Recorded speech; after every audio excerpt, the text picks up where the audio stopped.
The wind cut through the empty parking lot of Maple Ridge Assisted Living like a cold warning. Inside an old silver sedan, 82-year-old Henry Walker pressed his trembling hand against the window as his two adult children hurried to sign papers he never wanted to exist. He had built his whole life in the same small Ohio town, every brick of his home laid with his own hands, every inch of that backyard filled with memories of birthdays, scraped knees, summer evenings, and the soft laughter of children who once ran to him for comfort. Now those same children were handing him over to a facility he had never heard of, a place that smelled of bleach, loneliness, and something far worse. Henry's voice cracked as he tried to stand. "Please, let me go home. I just need my house, my garden, my tools." But his son Daniel didn't even turn fully toward him. "Dad, this is for your own good. The house is too much for you. We already found a buyer. It's done." His daughter Emily avoided eye contact as a gust of wind slapped the admission papers against her chest. She hesitated, but Daniel nudged her forward. "Just sign, Em. We agreed. This is what has to happen." Henry felt himself being guided toward the automatic doors, not gently, but firmly, like a task that needed to be completed. The doors opened with a hiss, revealing a dim hallway and a nurse who didn't even ask his name before taking his arm. In that moment, Henry understood. They weren't placing him here for safety. They were placing him here for profit. And yet, as he reached into his coat pocket, his fingers brushed the small leather notebook he had carried for nearly 50 years. Inside it was the truth he had protected quietly, faithfully, secretly. A truth that, once revealed, would turn every intention upside down and change the fate of his family forever. What happened next would shake this small Ohio community, and his children, in ways they could never anticipate. Stay with me until the end, because the revelation waiting after this moment will challenge everything you believe about justice, family, and the price of betrayal. Before we continue, tell me in the comments, from which city and state are you watching this story? Henry Walker had always believed that a man's life was measured not by what he owned, but by the quiet weight of what he carried. And Henry carried stories, thousands of them, tucked into the corners of his memory like folded letters he never stopped rereading. He grew up in Chillicothe, Ohio, long before grocery stores had automatic doors, and long before highways carved straight lines across the country. His childhood was simple, sometimes painfully so, marked by cold winters that seeped into the bones of old wooden houses and summers spent working in fields that stretched far beyond where his young eyes could follow. His father, Thomas Walker, had been a factory worker at a tire plant that no longer existed, and his mother, June, stitched clothes for neighbors to help pay the bills. They owned very little, but they held tightly to dignity, so tightly that Henry absorbed their values the way children absorb sunlight, quietly, steadily, without realizing how deeply those rays would live in him. By the age of 12, Henry was already waking up before dawn to deliver newspapers on a rusted bicycle. At 16, he worked part-time in a hardware store, stacking lumber and learning the names of every tool, every nail, every bolt. He didn't know then that the lessons he learned in that store, patience, precision, responsibility, would shape the foundation of the life he was about to build. After finishing high school, he enlisted in the Army, not out of patriotism exactly, but out of necessity. The military offered a chance to earn money, travel, and maybe, just maybe, carve a path different from the one he had been born into. He spent 2 years stationed in Texas, training under blistering heat and learning discipline that would stay with him for decades. When he finally returned to Ohio, he was leaner, steadier, and ready to begin something new. He married young. Her name was Linda, a woman with strawberry blonde hair and a laugh that made strangers turn their heads because it carried warmth like a porch light in winter.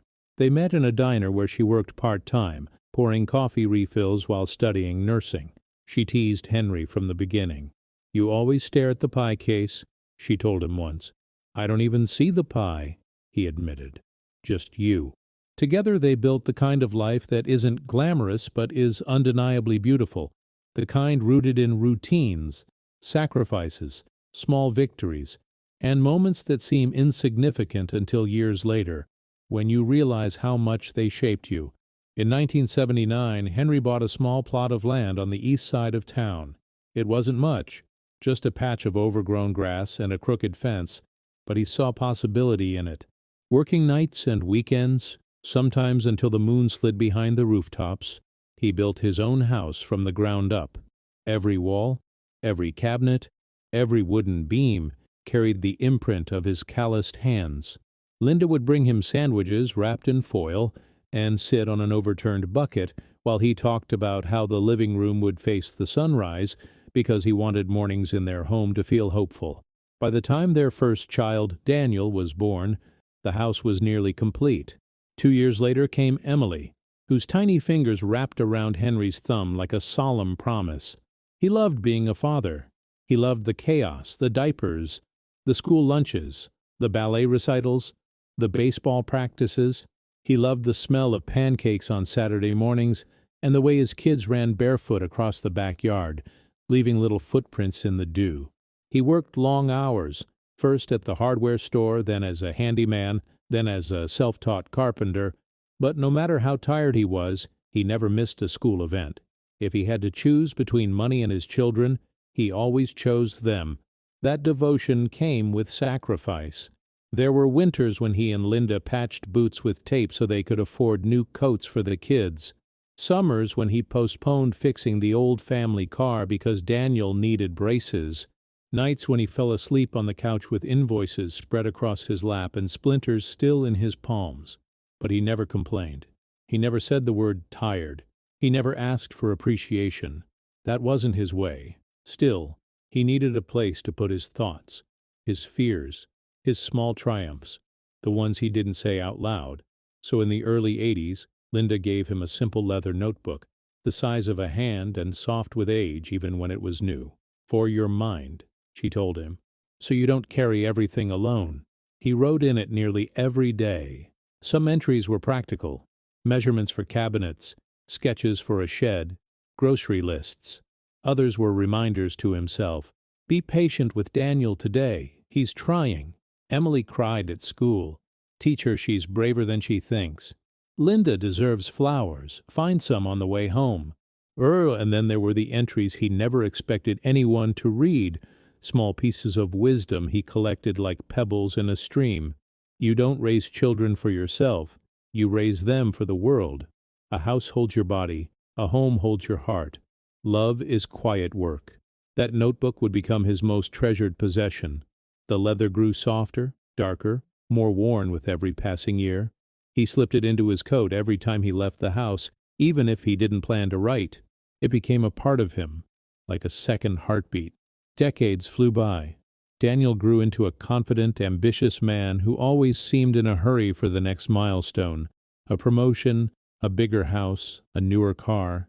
Emily grew into a warm, gentle soul who became a third-grade teacher, the kind who stayed late decorating bulletin boards and sent home handwritten notes to parents.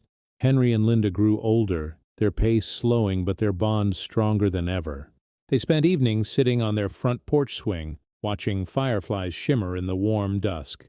Henry would read her entries from the notebook, and she'd laugh, or cry, or lean her head on his shoulder. Someday, she whispered once, our kids will understand how much this house cost, not in money, but in life. But life, as it does, shifted. Linda fell ill. It began with fatigue, then tests, then hospital visits that grew increasingly frequent. Cancer, a word that broke Henry's world into pieces too small for him to hold. He did everything. Cooked, cleaned, stayed by her bedside, slept in uncomfortable hospital chairs for weeks, but love could not stop the inevitable. When she passed away, the world dimmed. The porch swing creaked in the wind like a ghost of their laughter. Her coffee mug stayed on the shelf. The bed felt enormous, cold, wrong. Henry wrote one line in his notebook the night she died. Let me carry your love until my last breath. The years that followed were heavy. Grief is a strange companion. It doesn't leave, it simply changes shape. But Henry pushed forward. He tended the garden that Linda had loved. He repaired things around the neighborhood for free. He delivered meals to elderly neighbors. He read old entries from his notebook to remind himself that life still held purpose. He tried to be close to his children, too, though the distance between them grew without any dramatic argument. It was quieter than that, a gradual drifting. Daniel, now married and working in real estate, began visiting less, always so busy. Emily visited more often but carried guilt in her eyes, as if she sensed her brother's absence and felt the need to compensate. Still, Henry remained the same father he had always been, kind, slow to anger, generous without measure. He didn't want anything from his children except time, a Sunday lunch, a shared memory, a drive around the old neighborhood, a conversation on the porch where the swing still moved even without Linda in it. But as he aged, something else began to happen. His once agile hands began to stiffen, his back bent, his breath shortened. He had small health scares, nothing catastrophic, but enough to make his children worry, or at least say they worried. That's when the topic of the house began to surface again. Daniel asked about property tax, about resale value, about being practical. Emily gently mentioned safety rails, stair lifts, maybe downsizing. Henry listened politely, but never agreed to anything. This house wasn't just wood and paint. It was his life, his memories, his promise to Linda. And deep in his notebook, written in pages no one had seen, was a decision he had made years earlier. A secret choice about the house and everything it represented. A choice he had never told his children. Not yet, because he was waiting for the right moment. Waiting for the truth to reveal not just what he had built, but who he truly was. Daniel Walker grew up to be the kind of man people described as driven. He dressed well, spoke quickly, and always seemed to be thinking 2 steps ahead of the room he was in. In high school, he had already been selling used bikes and flipping old furniture for profit. Henry used to smile at that. "He's got hustle," he told Linda once. "He'll do fine." Daniel did more than fine. He studied business at a state university, married young, and moved to a growing suburb outside Columbus. By his mid-30s, he was working in real estate, specializing in residential properties. He talked about square footage, market trends, appreciation curves, and exit strategies the way other people talked about the weather. Emily, on the other hand, had always been different. Where Daniel pushed forward, Emily stayed close. She had Henry's patience and Linda's tenderness. She became a teacher, settled just 20 minutes away, and visited often. She remembered birthdays. She asked about his doctor appointments. She noticed when he seemed tired or when the house felt quieter than usual. As children, Daniel and Emily had once been inseparable, united by shared bedrooms, shared chores, shared secrets whispered after bedtime. But adulthood has a way of pulling people into different rhythms, and over time their bond shifted into something more complicated. Daniel saw responsibility as efficiency. Emily saw responsibility as care. Neither believed they were wrong. The first real crack appeared, not during a fight, but during a family dinner that was meant to be celebratory. Emily had brought over a casserole. Daniel arrived late, and Henry had grilled burgers in the backyard like he always did, standing beside the old oak tree he had planted the year Emily was born. They ate at the kitchen table, the same one Henry had built decades earlier. Daniel glanced around the room, his eyes lingering on the worn cabinets, the dated appliances, the small cracks in the paint near the ceiling. "Dad," he said casually, wiping his hands on a napkin, "you ever think about selling this place?" Henry looked up slowly. "Selling?" "Yeah," Daniel continued. "I mean, property values around here have gone up. You could make a good amount. Get something smaller, easier to manage." Emily stiffened. "He loves this house," she said softly. Daniel shrugged. "I'm just being realistic. It's a lot of work, and honestly, it's not the safest anymore. Those stairs alone—" Henry didn't raise his voice. He didn't argue. He simply said, "This house still stands. So do I." The conversation moved on, but something had shifted. The air carried a tension that didn't fully disappear, even after Daniel left. In the months that followed, those comments became more frequent. Daniel brought printouts about assisted living options. He spoke about planning ahead, about avoiding emergencies, about not burdening anyone. His tone was calm, reasonable, almost rehearsed. Emily often found herself sitting between them, trying to soften the edges. "You don't have to decide anything now," she told Henry more than once. "I know," he replied, "but I hear the question behind the question." The truth was, Henry had always known this moment would come. He had built a life based on giving, not accumulating. He never taught his children to expect inheritance. He taught them to work, to respect, to value people over things. But the world Daniel lived in now was different from the one Henry had grown up in. It rewarded speed, ambition, optimization. And houses, to Daniel, were not sacred. They were assets. The differences between the siblings became more apparent during holidays. Daniel often arrived distracted, checking his phone, stepping outside to take calls. Emily stayed late to wash dishes, listen to stories, help Henry organize old photos.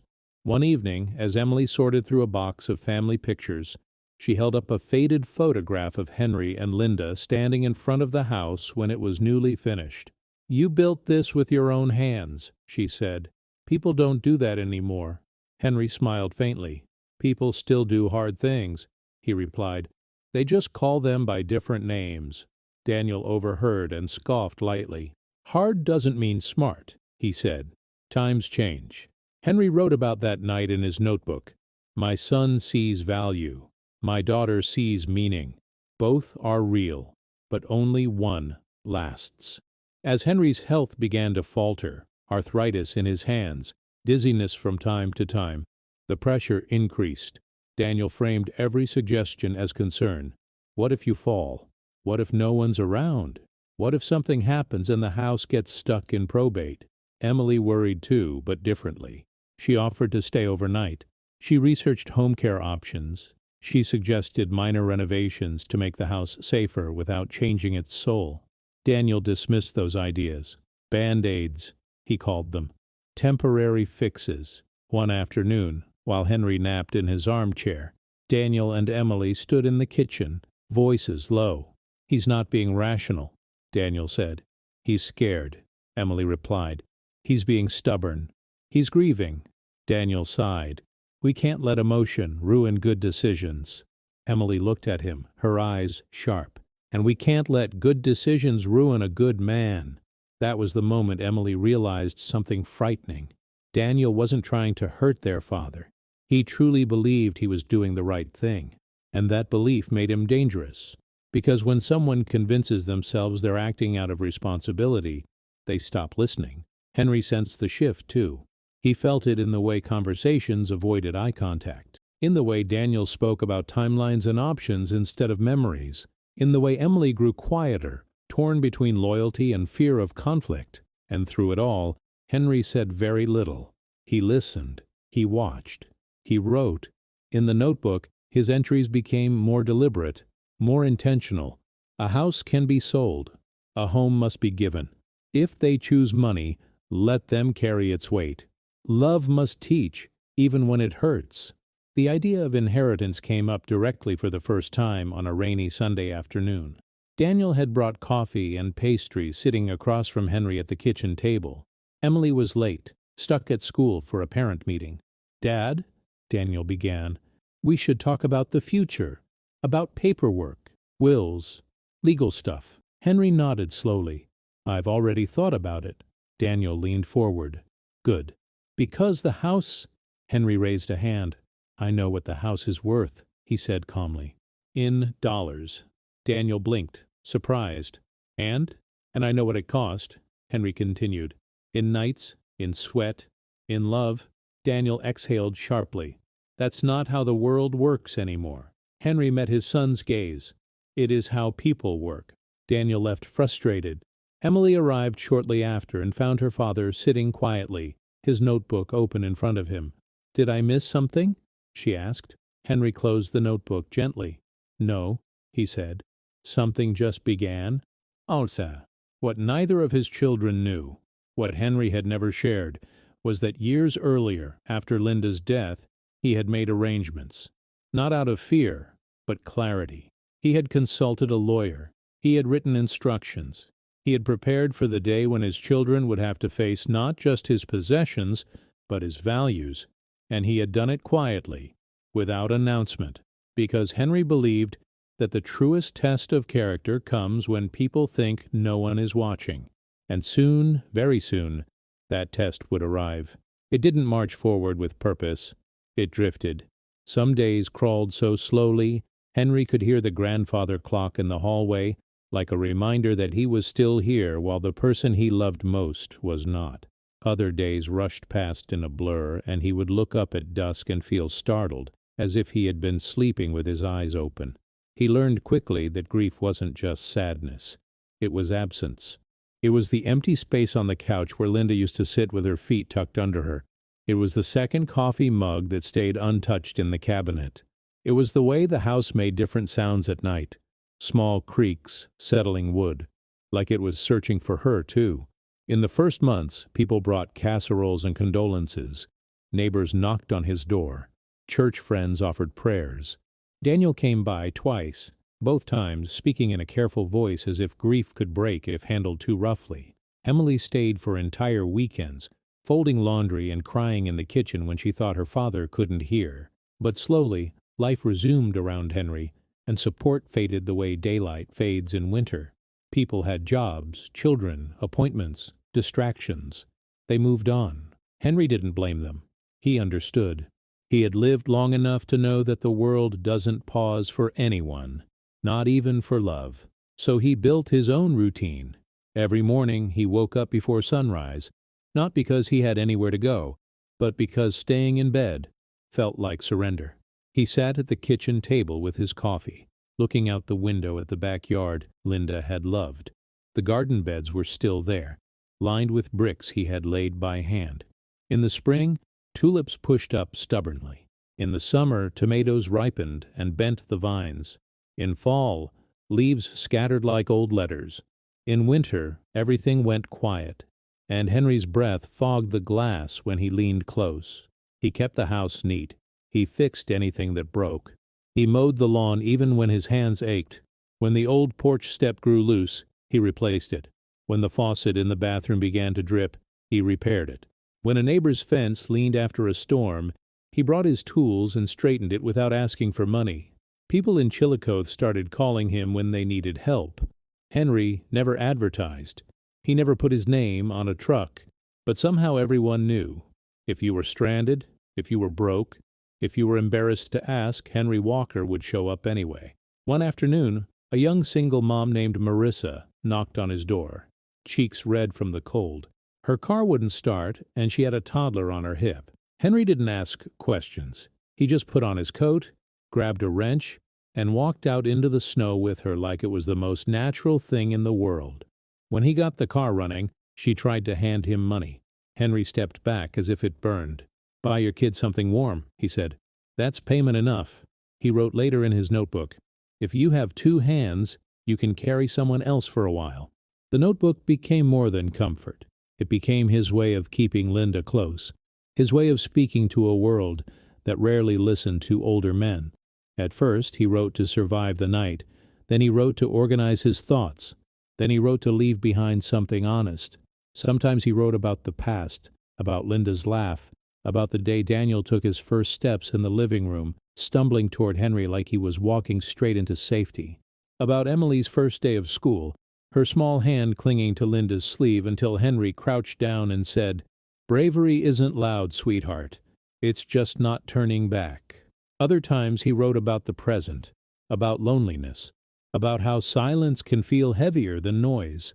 He wrote, "People praise strength, but they don't see the cost. Some love is paid in years, not words.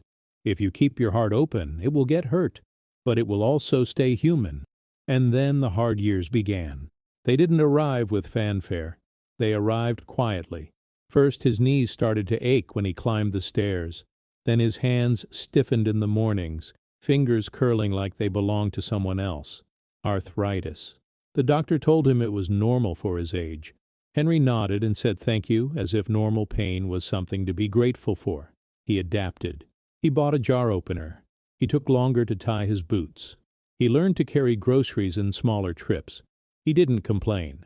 Not to Emily, not to Daniel, not to anyone.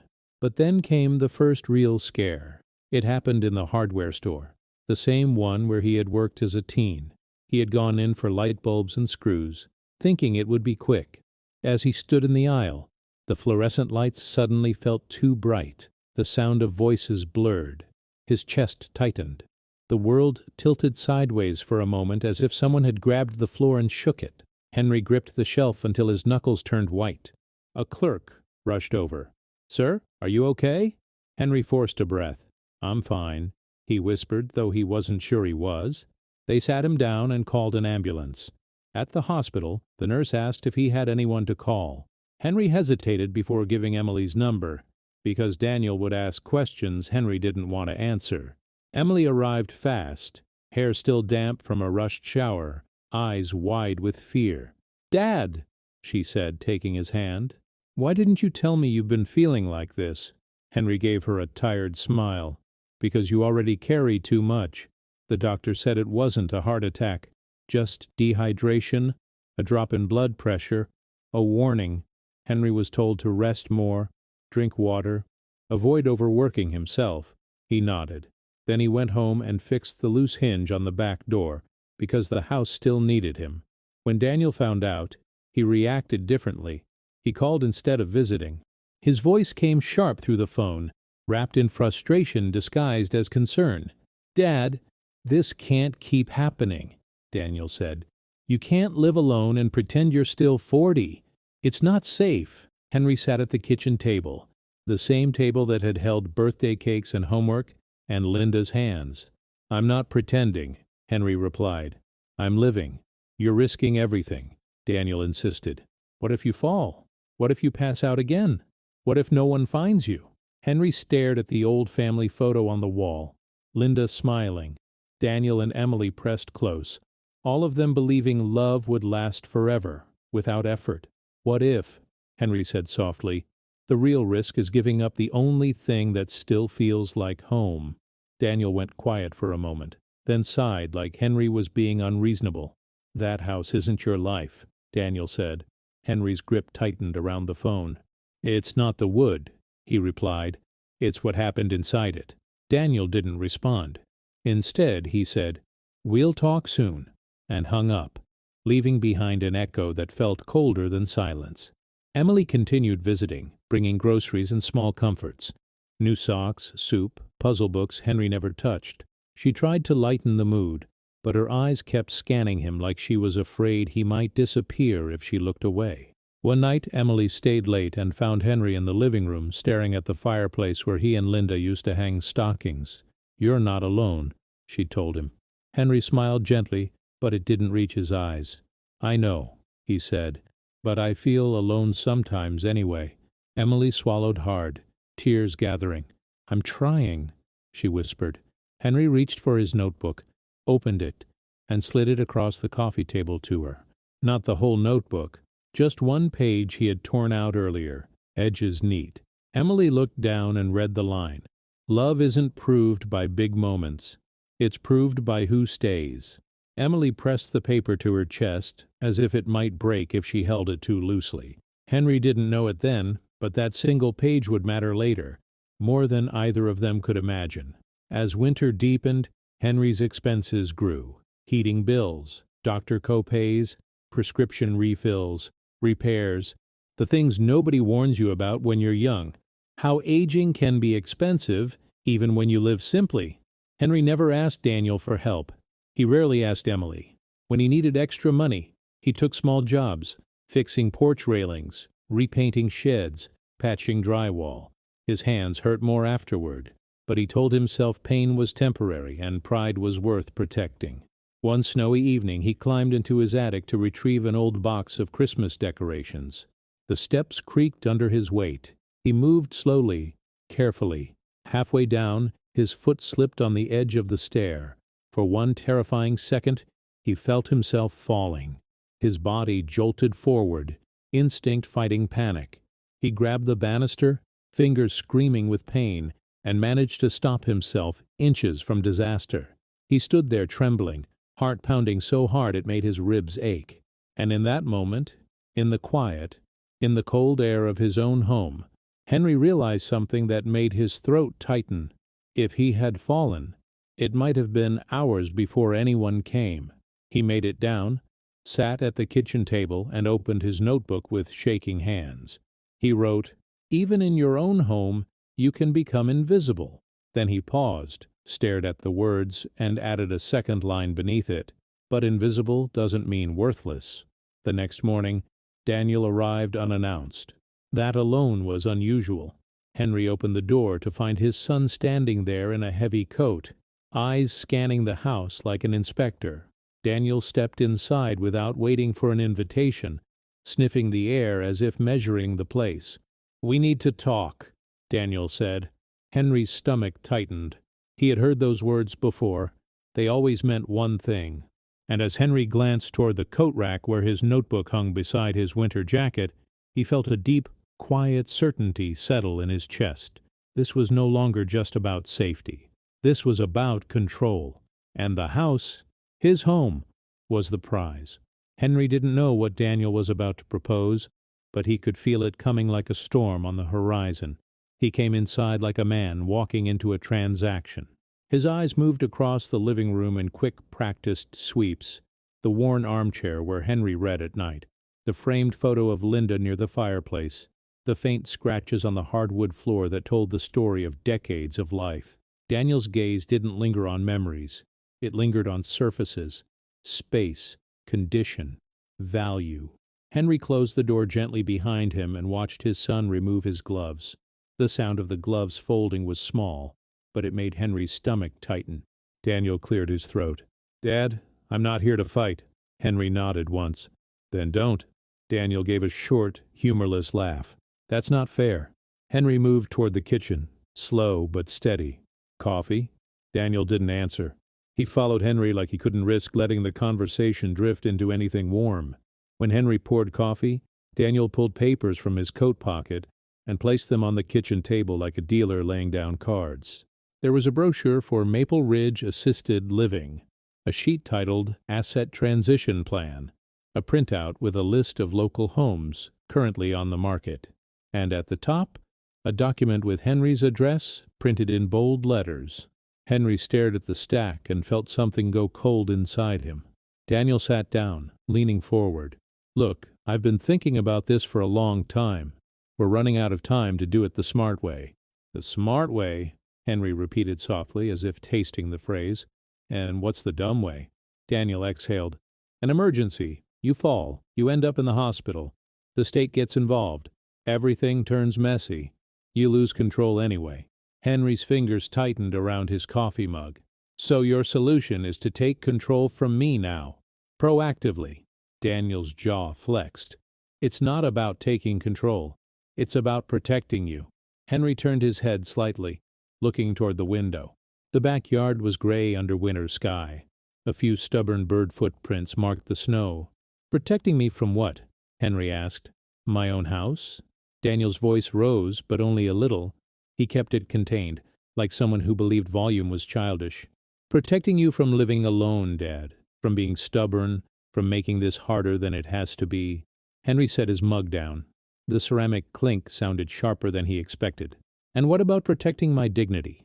Henry asked quietly. "Is that on your plan?" Daniel hesitated for a fraction of a second. "Dignity doesn't pay for care." The words hit Henry like a slap. Not because they were cruel, but because they were honest in a way that revealed everything Daniel had become. Henry leaned back in his chair. "You think I haven't thought about my future? You think I haven't considered what happens if I can't take care of myself?" Daniel's eyes narrowed. "Then why are we still having this conversation?" Henry didn't answer immediately. He reached for his notebook instinctively, only to remember it was in his coat hanging by the door. That small absence felt like being unarmed.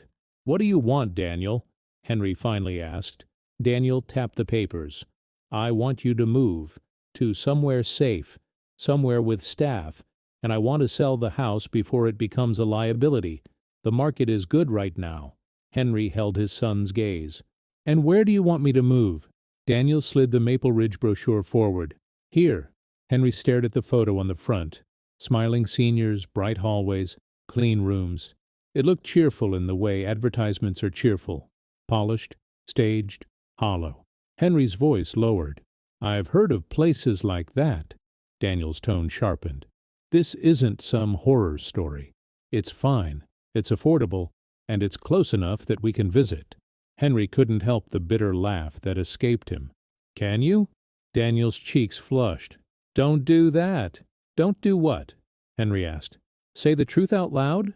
Daniel pushed his chair back slightly, irritation slipping through his controlled mask. I have responsibilities, Dad. A job, a wife, bills. I can't just… Henry raised a hand. Stop. Daniel froze. Henry's voice was calm, but there was steel beneath it. I didn't ask you to stop living your life. I asked you to stop treating mine like a problem to solve. For a moment, the kitchen went silent. The refrigerator hummed. Outside, wind brushed snow off the porch steps. Daniel's eyes softened, just slightly, as if he remembered something. I'm trying to do what's best. Henry nodded slowly. So was I. Every day I worked when my body begged me to rest. Every time I skipped buying something for myself so you could have what you needed. Every night I stayed up wondering if I could keep this roof over your head. Daniel swallowed. His gaze dropped to the table. Henry felt anger rise, hot, sharp, but he held it down. He didn't want to win. He wanted to be understood. Daniel, Henry said, this house isn't just property. It's your mother's last laugh in the hallway. It's Emily's birthday candles. It's the sound of you running downstairs on Christmas morning. You want to sell that like it's a used car? Daniel's face hardened again. Memories don't keep you alive. Henry leaned forward. They do when you're old. At that moment, the front door opened. Emily's voice called out, bright but tense. Dad, I'm here. I brought… She stopped mid-sentence when she saw Daniel and the papers. Emily stepped into the kitchen slowly, her eyes scanning the table as if she'd walked into a crime scene. What is this? She asked. Daniel spoke first. A plan. Emily looked at Henry. Dad? Henry didn't say much. He didn't need to. The tension in his posture answered for him. Emily turned back to Daniel, her voice rising. You're doing this again? Daniel's jaw tightened. Emily, we need to be realistic. Emily took the Maple Ridge brochure and stared at it. The smile on the brochure's cover suddenly looked unsettling, like a mask. You picked a place already? Daniel's tone turned defensive. I researched options. Someone has to. Emily slammed the brochure down. He's not a piece of furniture you relocate. Henry flinched at the sound. Not because it was loud, because it felt like watching his children become strangers in front of him. Daniel stood up, frustration cracking through. You always do this. You make everything emotional. You think love is enough. Emily stepped closer. Love is the reason we're even here, Daniel. Love is what he spent his entire life giving us. Daniel's eyes flashed. And now he needs care. Care costs money. The house can pay for it. It's not complicated. Emily's voice shook. It is complicated when you're talking about his home. Henry lifted a hand again. Stop, he said, softer this time. Both of them turned toward him. Henry's throat tightened. He felt the urge to beg them, to remind them of Linda, to plead for time, but he refused. Begging would only teach them that he was weak. I'm not moving today, Henry said. Daniel let out a slow breath. Dad, Henry cut him off. And I'm not signing anything today. Daniel's voice sharpened. Then when? When you fall and it's too late? Henry's gaze held steady. If I fall, then we face that moment honestly, not with a plan built around a sale. Emily's eyes filled with tears, but she blinked them back hard. Dad, I'm with you, she said. We can find home care. We can do things without selling the house. Daniel looked at her like she'd betrayed him. You don't understand what you're asking, Emily snapped. No, you don't understand what you're taking. Henry watched them, and something inside him settled into a cold clarity. This wasn't about a disagreement. This was about a collision of values. One child shaped by love and meaning, the other shaped by urgency and profit. Henry realized that the man Daniel had become was not evil. He was simply convinced that feelings were obstacles. And once a person believes that, they can justify almost anything. Henry excused himself to the living room, leaving them in the kitchen. He stood by the fireplace and stared at Linda's photo. Her eyes in the picture looked steady, kind, almost amused, as if she could see what was happening now and had already forgiven it. Henry whispered, "I miss you." Then he walked to the coat rack and took down his winter coat. His fingers slid into the pocket and found the notebook. He pulled it out like it was a piece of his own heart. He flipped through pages, his handwriting uneven in places from aching joints. Some entries were old, filled with hope. Others were recent, filled with worry. He turned to a page near the back, one he had marked with a small strip of folded paper. Behind that page, hidden in the notebook's spine, was an envelope. Not visible unless you knew exactly where to look. The envelope was thin but heavy in meaning. Henry pressed his thumb against it and felt his pulse quicken. He had placed that envelope there after meeting with a lawyer years ago. He had kept it close, not because he was paranoid, but because he understood people, especially family. He didn't open it now. He didn't need to. He already knew what was inside. Names, instructions, a plan far different from the one Daniel had just laid out on the kitchen table. Henry heard raised voices again, Emily and Daniel arguing, words sharper now. He closed the notebook and held it against his chest for a moment. Then he wrote something new, quick and deliberate, as if he had finally crossed a line he couldn't return from. "If they choose to sell my home, let the truth meet them at the door." He paused, then added another line beneath it. "I will not punish them with anger. I will teach them with consequences." Behind him, the arguing stopped. Daniel stepped into the living room, his face tight, his voice controlled again. "Dad, I'm not leaving until we make progress." Emily followed, cheeks flushed, eyes glassy. "Daniel, please, you're scaring him." Daniel pointed toward the house around them. "This place is the problem." Henry looked at his son and felt the strangest thing. Pity. Daniel didn't know what was coming. He didn't know his father had already prepared. He didn't know that the house he wanted to sell was bound to a decision that would turn his entire plan upside down. Henry spoke quietly. "You want progress?" Daniel nodded, hopeful. "Yes." Henry took a slow breath. "Then listen." Daniel leaned in.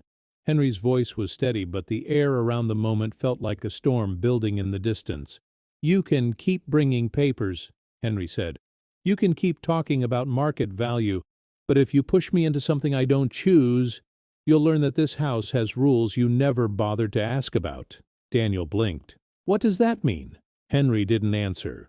He simply opened his notebook, glanced at the hidden envelope, then closed it again, like a door that would only open at the right time. And as Daniel stood there, confused and irritated, Henry realized something important. The real betrayal hadn't happened yet, but it was coming. He left sharper. On the drive back to Columbus, he kept one hand on the wheel and the other tapping the steering wheel in quick bursts, like his body needed an outlet for the anger he refused to name. His father's words replayed in his mind. "This house has rules you never bothered to ask about." And Daniel's first instinct was to scoff. Rules? A house didn't have rules. A house had a deed, a mortgage history, property taxes, a market value. That's what Daniel understood. That's what he trusted. But another part of him, quieter and more stubborn than he liked to admit, felt unsettled. Not because he feared Henry, because he feared being wrong. Daniel had built his adult life on the belief that being wrong was a luxury. In real estate, wrong decisions cost money. They cost time. They cost control. And Daniel hated nothing more than feeling like he didn't have control. He pulled into his driveway after dark, the porch light casting a hard, clean beam across the steps. Inside, his wife, Kara, was in the kitchen scrolling through her phone. She looked up when he walked in and immediately read his expression. "Bad?" she asked. Daniel tossed his keys on the counter. "He's refusing everything." Kara's lips tightened. "Of course he is." Daniel grabbed a glass from the cabinet, filled it with water and drank like he'd been running. "I'm trying to do this right," he said. "I'm trying to protect him. And he acts like I'm the villain." Kara leaned back against the counter, arms crossed. "Daniel." He doesn't see it as protection. He sees it as you taking away his last piece of independence. Daniel's eyes narrowed. So what?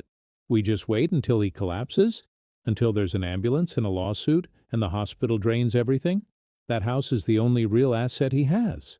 Kara didn't flinch at the word asset. She had grown used to how Daniel spoke. She was practical too, though in a quieter, more cautious way.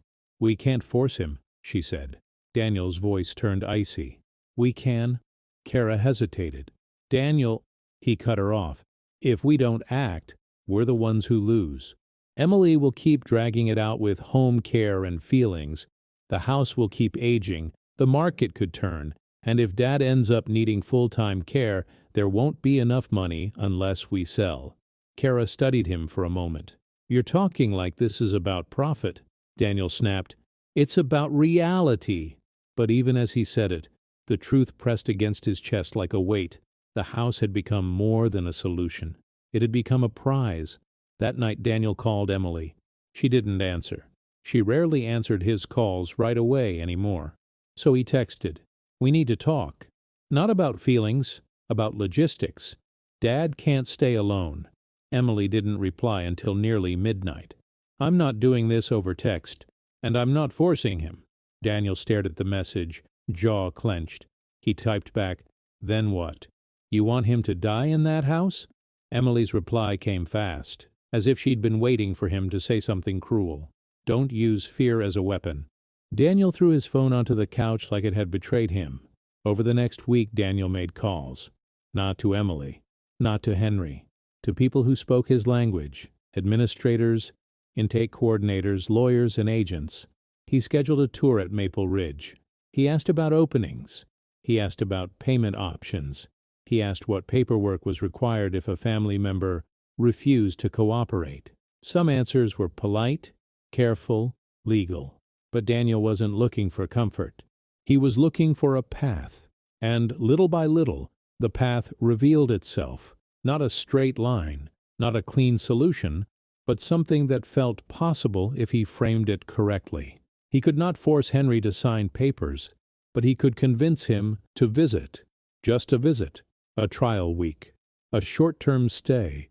A respite stay, they called it. Something families did when they needed a break, when home repairs were being done, when a doctor wanted observation. Daniel didn't love it, but it was a start. And once Henry was inside, once routines changed, once the house sat empty, Daniel could move faster. He told himself it wasn't manipulation, it was strategy. He told himself his father would adjust. He told himself Emily would come around. He told himself all of it would look kinder if he used the right words. Then came the most important call. Daniel sat in his car outside a strip mall, phone pressed to his ear, as Mark Jensen, a real estate colleague, spoke in a confident, low voice. I checked the comps, Mark said. Your dad's place, with a few cosmetic updates?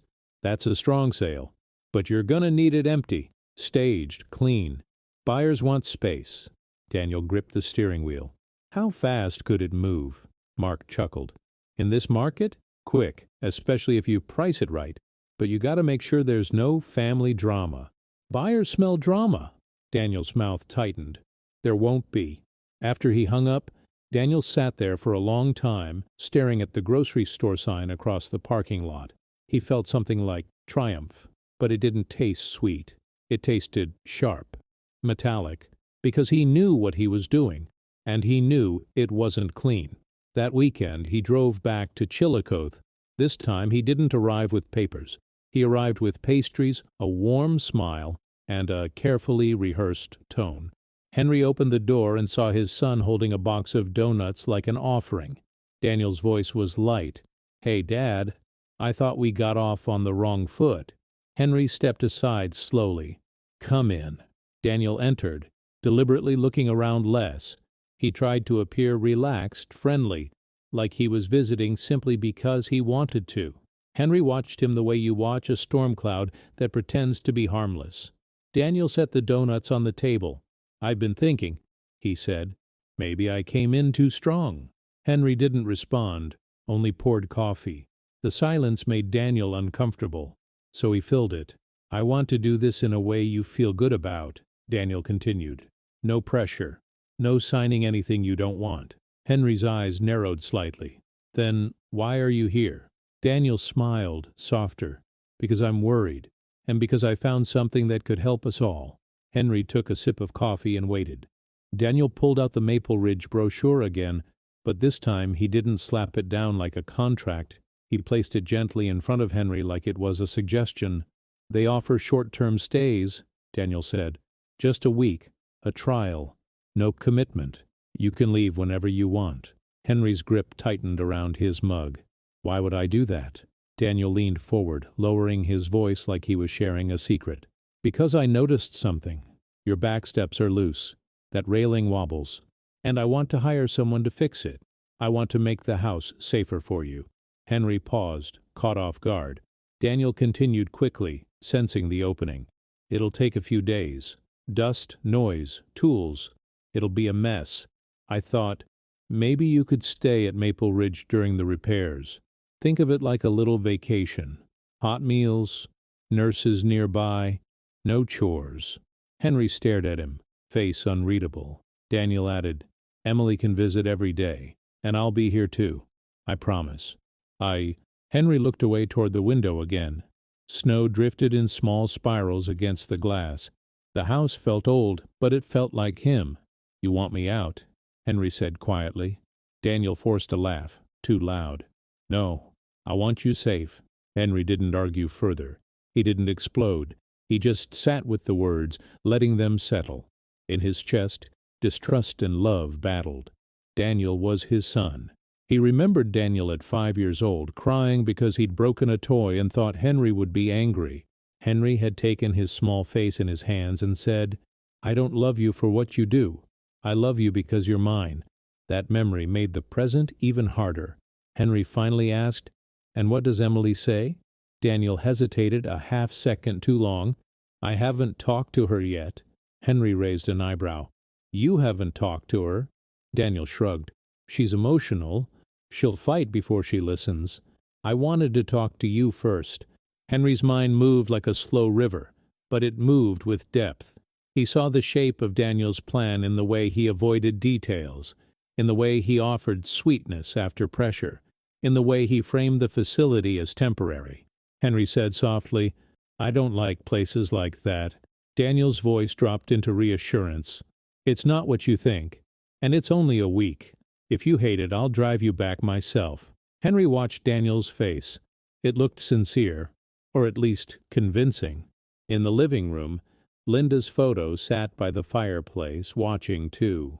Henry's fingers brushed his coat pocket where the notebook was, the leather warm from his body.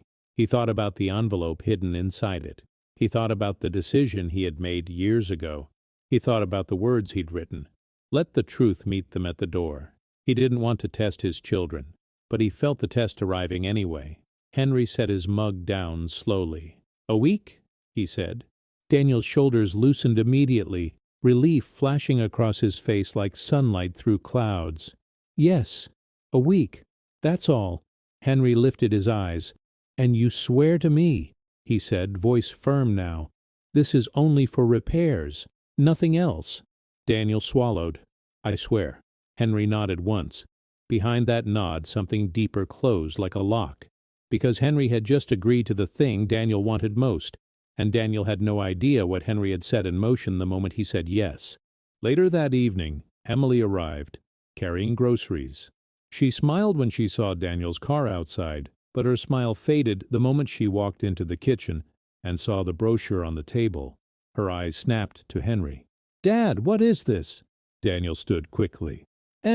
Relax. It's just a short stay. A week, while we fix the house. Emily stared at him like she couldn't believe what she was hearing. You talked him into that? Henry spoke gently. It's only a week. Emily's voice cracked. Dad, I don't like this. Daniel's tone turned sharp again, the mask slipping. Not everything you don't like is wrong. Emily looked at Henry, pleading. Please tell me you're sure. Henry reached out and touched her hand. His palm was rough, warm.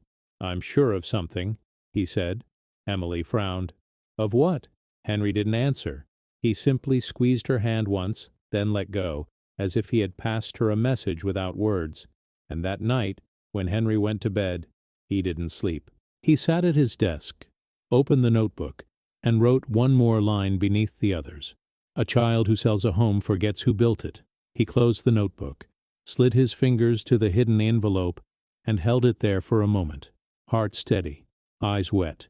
Then he placed the notebook back in his coat pocket, ready, because in a few days Daniel would drive him to Maple Ridge, and the moment Henry walked through those doors, everything would begin.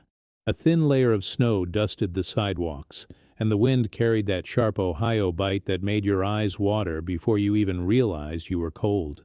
The kind of cold that didn't just sit on your skin, it climbed under your clothes and settled into your joints like it had been invited. Henry stood in his bedroom, moving slowly, choosing what to pack with the same careful attention he used to give his work. He didn't own much anymore. That wasn't because he couldn't have. It was because he never cared about clutter. His life had been built on function and meaning. He folded 2 flannel shirts, a pair of sweatpants, a sweater Linda had bought him years ago because she claimed the color made his eyes look younger. He added socks, a small toiletry bag, and a bottle of prescription pills that rattled softly when he shook them. Then he paused at his dresser drawer and stared at the leather notebook. He picked it up, feeling the worn edges beneath his thumb. The notebook didn't look like much. No lock, no fancy cover, just leather, old paper, and the weight of a life. He opened it to a random page, one dated years back. Don't confuse comfort with love. Henry swallowed. He didn't know why he'd written that line. Maybe because he had watched men in town settle into lazy habits and call it happiness. Maybe because he had seen people stay in relationships that felt safe but empty. Or maybe because he'd always known that the most important things in life were rarely comfortable. He closed the notebook and slid it into the inside pocket of his winter coat like he always did. Then he walked out into the hallway and stopped. The house was quiet in a way that didn't feel peaceful. It felt like the house was holding its breath, listening. Henry moved toward the kitchen, where a pot of coffee sat warm on the stove. He poured himself a cup and stood by the window looking at the backyard. The garden was asleep under snow. The porch swing creaked faintly as the wind nudged it. Henry imagined Linda's voice, gentle and steady. "Be careful, Henry," he whispered. "I will." A car horn sounded outside. Daniel had arrived early. Henry's stomach tightened, but his face remained calm. He carried his small bag to the front door and opened it to find Daniel standing on the porch, hands in his pockets, dressed like a man on a schedule. "Morning, Dad," Daniel said with a brightness that didn't match the weather. Henry nodded. "Morning." Daniel glanced at the bag. "That all you're taking?" Henry shrugged. "It's a week." Daniel's smile twitched. "Right, a week."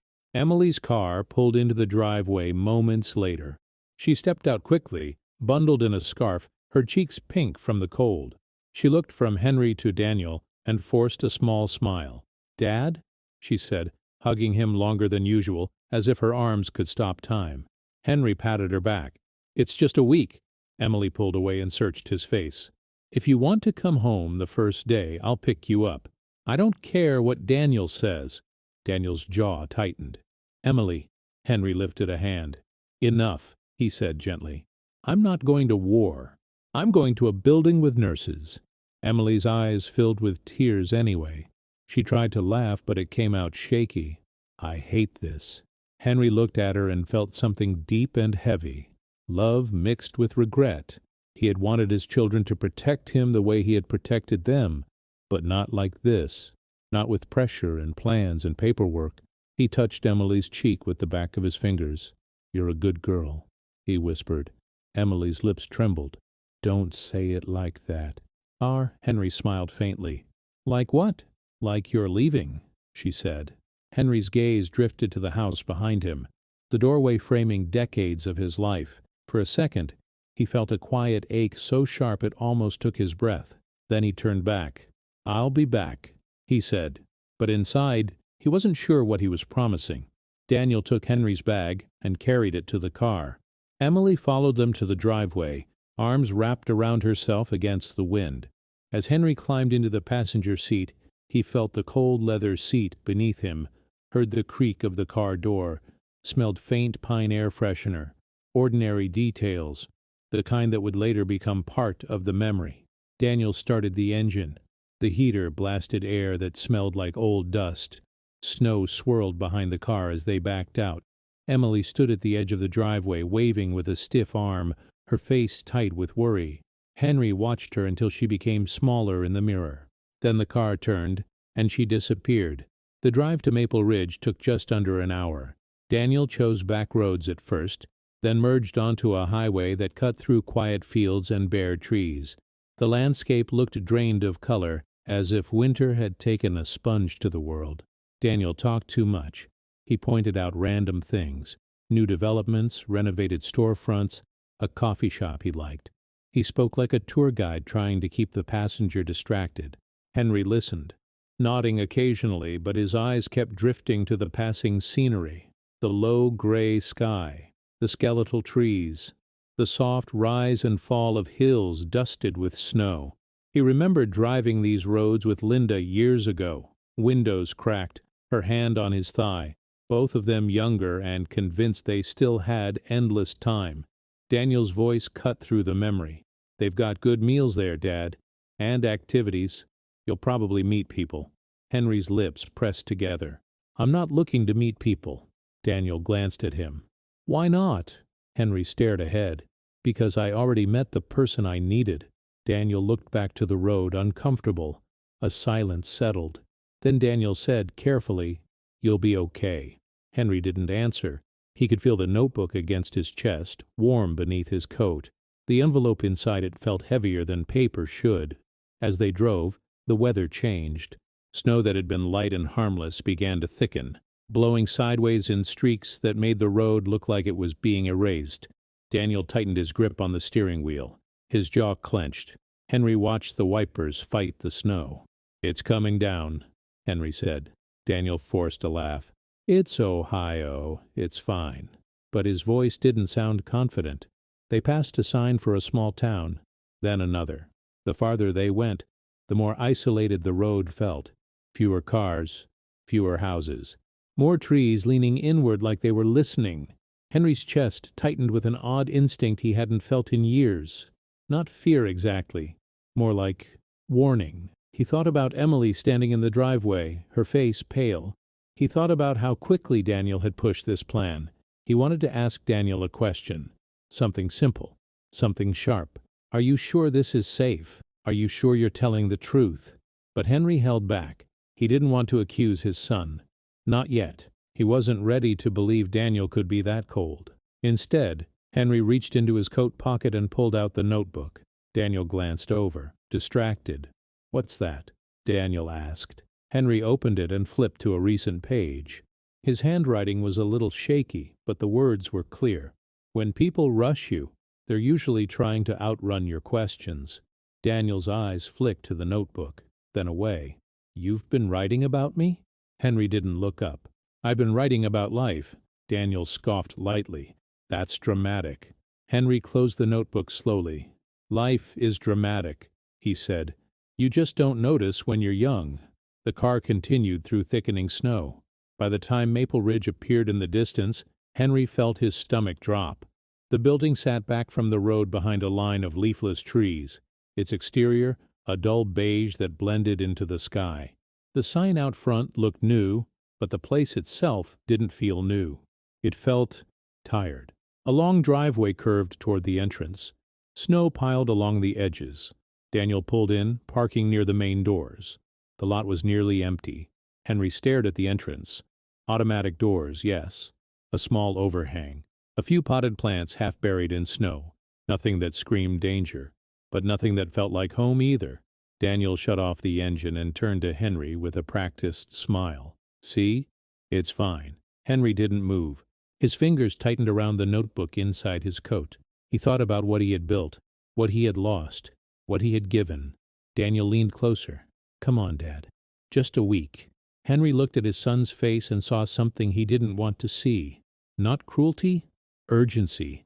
And urgency, when it's tied to money, can turn love into something unrecognizable. Henry finally opened the car door. Cold air rushed in, sharp and punishing. He stepped out carefully, boots crunching on the snow. Daniel retrieved Henry's bag and walked toward the entrance without waiting. Henry followed, slower, his breath visible in the gray air. At the doors, a nurse inside noticed them and pressed a button. The doors slid open with a quiet hiss. Warm air hit Henry's face, stale, overscented, like disinfectant trying to disguise something deeper. The lobby was dimmer than Henry expected. The lighting was yellowish, tired. A television played loudly in the corner, but no one seemed to be watching. A few elderly residents sat in chairs along the wall, eyes vacant, hands folded like they were waiting for something that never arrived.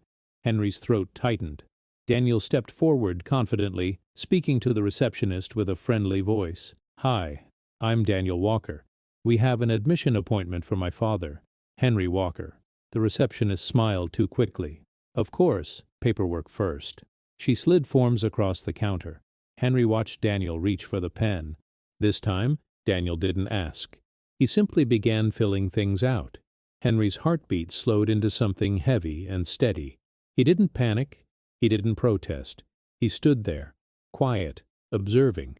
A thin man in scrubs pushed a cart of linens down the hall, eyes down. A resident coughed repeatedly in a way that sounded wet and deep. The smell of bleach burned Henry's nose. Daniel signed another line. He didn't look up. Henry felt the full weight of it then. This wasn't a vacation. This wasn't a simple week. This was the first step in a plan Daniel intended to finish. Henry's mind flashed to the hidden envelope. He imagined his children's faces when they finally learned the truth, not because Henry wanted revenge, but because Henry believed that if people were going to choose money over family, they should at least be forced to face what that choice cost. Daniel turned to him, pen in hand. "Dad, I just need you to sign here." Henry stared at the line. His hand hovered. He could feel Emily's worry. He could feel Linda's absence. He could feel the notebook pressing against his chest like a second heart. Henry looked up at Daniel and asked calmly, "If I sign this, will you still bring me home when I ask?" Daniel hesitated. Just a fraction. Then he smiled. "Of course." Henry held his gaze, measuring that answer like a carpenter measuring a beam. Then slowly, Henry took the pen. And the moment the ink touched paper, a door closed behind him. Quietly, firmly, like a lock turning in the dark. It felt like discomfort. Henry sat in a stiff chair in a small office while Daniel talked to a woman behind a desk who smiled too much and asked too few questions.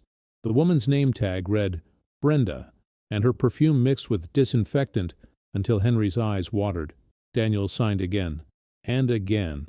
Henry watched the pen move like a tiny machine. Brenda slid a clipboard toward Henry.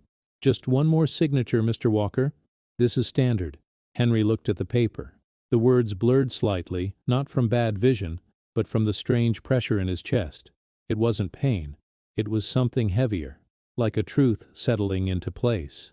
He glanced at Daniel. "Emily knows, right?" Daniel didn't meet his eyes.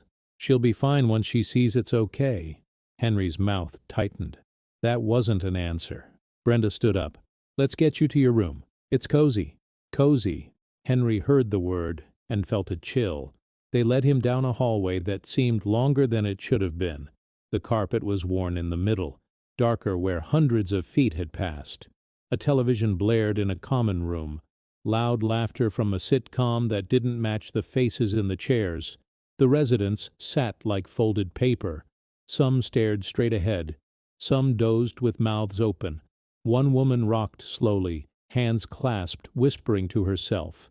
Henry's boots made soft sounds on the carpet. He kept looking for something bright, something kind, but everything felt dim, heavy, tired. Brenda opened a door at the end of the hall. "Here we are?" The room was small. 2 beds, one empty, one made with a thin blanket, a window that looked out onto a parking lot. The air smelled stale, like old sheets that had been washed too fast. Henry set his bag on the bed carefully. Daniel stood in the doorway, hands in his pockets. "See? Not bad." Henry turned slowly, taking in every detail. The plastic cup on the sink, the cracked paint near the baseboard, the faint buzzing of a ceiling light that flickered like a weak heartbeat. "Just a week," Daniel repeated, like a spell. Henry said nothing. Then Brenda added, "Visiting hours end at 6, but family can come earlier tomorrow." Henry looked at Daniel. "You're staying a little, right?" Daniel smiled quickly. "I've got to get back. Work stuff, but I'll call tonight." Henry blinked. "Back? Already?" Daniel's expression tightened. "Dad, it's an hour drive. And the weather." Henry's voice stayed calm, but it carried something sharp.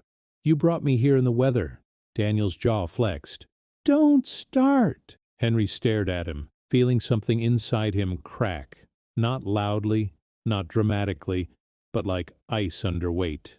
"You said you'd be here," Henry said. Daniel lifted his hand slightly, frustrated. "I got you settled. That's being here." Henry's eyes didn't move. "That's dropping me off." Daniel's face hardened. "You're safe. They have nurses. You're not alone." Henry glanced at the empty second bed. "I've been alone before," he said softly. "This is different." Daniel shifted, looking away down the hall. "I'll call," he said again, like he needed the words to be true. Henry's fingers brushed his coat pocket. The notebook was there, warm, solid, real. He wanted to pull it out, to show Daniel a page, to show him what love looked like in ink, to show him that he was still a man, not a burden. But he didn't. He simply nodded once. Daniel stepped closer, awkwardly patting Henry's shoulder like a businessman shaking hands at the end of a meeting. "I'll see you," Daniel said. Henry watched him turn, watched him walk away, watched his son's back disappear down the dim hallway. And the sound that followed wasn't a slam. It wasn't a shout. It was the quiet click of the door closing behind him. Henry stood still for a moment, staring at the closed door like it had stolen something. Then he sat on the bed carefully, joints aching, and breathed in the stale air. He told himself, 1 week, that's all. He told himself, Emily will come. He told himself, Daniel will come back. But the building didn't feel like a place where promises mattered. Hours passed slowly. A nurse came in once, not smiling, checked his wristband, and asked, "You got allergies?" Henry said, "No." She wrote something down without looking at his face. Later, a tray of food arrived. Lukewarm meatloaf, canned green beans, a dinner roll hard at the edges. Henry tried a bite and forced it down, not because he liked it, because he didn't want to become the kind of old man who couldn't even eat. In the hallway outside, someone yelled. A staff member snapped back. Then silence again. By evening, Henry's back ached from the bed. His hands stiffened. His stomach twisted with that quiet panic older people know too well, the fear that you can't leave when you want to. He reached into his coat pocket and pulled out the notebook. He opened it to a blank page and wrote slowly, carefully. "A door that locks from the outside is not safety, it's surrender." His eyes burned. He thought about Linda, about her voice, about her hand on his cheek when he was exhausted. He whispered, "I'm sorry." Sorry for what? He didn't even know. Sorry for believing love would protect him. Sorry for not preparing Emily more. Sorry for raising a son who measured life in numbers. Then the night changed. It began with a sound, a heavy thud in the hall. Then another. Henry opened his door cautiously. The hallway lights were dimmer now. Shadows stretched long. The TV in the common room was still on, but the laughter sounded distant and wrong. At the far end of the hall, a resident had fallen. An old man lay on the carpet, face twisted in pain, one arm reaching up weakly. A staff member stood over him, annoyed. "Stop moving!" the staff member snapped. "You're making it worse!" Henry stepped forward without thinking. "He needs help," Henry said. The staff member shot him a glare. "Go back to your room." Henry didn't. He moved closer, bending with difficulty. The fallen man's eyes were wide and wet. "Sir," Henry said gently, "can you hear me?" The man's lips trembled. "My hip," he whispered. Henry looked up. "Call an ambulance." The staff member rolled their eyes. "We'll handle it." Henry felt anger rise like heat. Handle it how? By yelling at him? The staff member's face tightened. "You want to make trouble?" Henry's voice stayed low, steady. I want him treated like a person." A second staff member appeared, whispering something to the first. Their eyes flicked to Henry like he was the problem. They dragged the man awkwardly onto a wheelchair without proper support. The old man cried out, loud, human, real.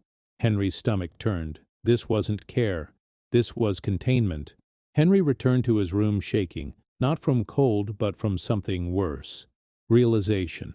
He sat on the bed and pressed his palm to his chest, feeling his heart beat heavy and uneven. He reached for the phone by the bed, a cheap handset with a coiled cord. He dialed Emily's number from memory. It rang. No answer. He dialed again. Voicemail. His hands trembled as he tried Daniel. It rang.